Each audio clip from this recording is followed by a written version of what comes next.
ते कसं आहे की प्रत्येक वेळेला आम्हाला यश मिळालं तर मतदार यादींमध्ये दोष नाही. लोकसभेचं काय करायचं मग आमचं म्हणणं आहे ना की महाराष्ट्रात आम्हाला एवढ्या जागा कमी कशा मिळाल्या, याने घपला गेला असं आमचं म्हणणं आहे.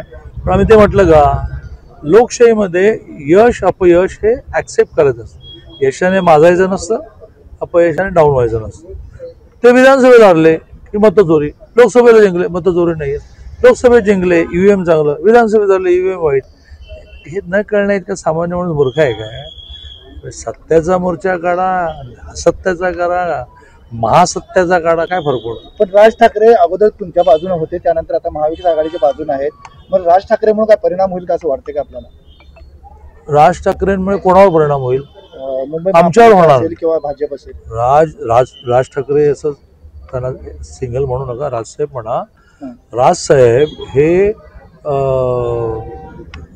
शिवसेनेवर उद्धव ठाकरेंबरोबर जाणार अशा चर्चा आहेत. माझं भविष्य वेगळं आहे, तर ते जाणार. त्याच्यामुळे आमच्यावर काही परिणाम होणार नाही. काही त्यांच्यावर होईल परिणाम. काय होईल तर ज्यावेळेला दोन बलाढ्य पक्ष एकत्र लढतात त्यावेळेला कार्यकर्ते नाराज होतात, नेते नाराज होतात, बाहेर पडतात. मग त्यामुळे एकटी उद्धव सेना लढली असती, एकटे राजसाहेब लढले असते तर जेवढ्या सीट मिळाल्या असत्या तेवढ्या कंबाईन पण होणार नाहीत असं माझं भविष्य आहे, राजकीय भविष्य. पण आमच्यावर तर काही परिणाम होतो. माझं काय झालं की इतका प्रवास करतो की इतकं अपडेट मिळालं नसतं. तर मी नमो सेंटर काय, राजसाहेब काय तोडायला निघाले मला काय माहिती.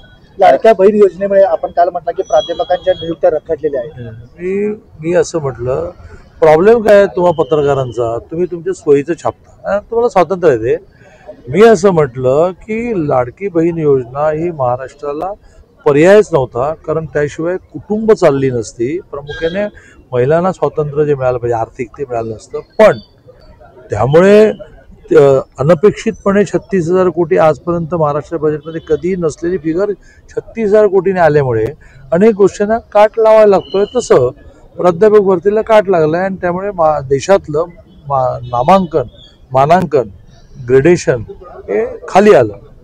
एवढंच वाटलं. स्थानिक स्तरावर संस्था निवडणुका पुढे जाणार अशी चर्चा आहे. काय कारण मतदारांची पुनरीक्षण, कारण त्या मुंबईतला मोर्चा असेल किंवा त्याच्या मागे राज ठाकरेंनी सांगितलं 1 वर्षानंतर निवडणुका होतील अशी शक्यता आहे.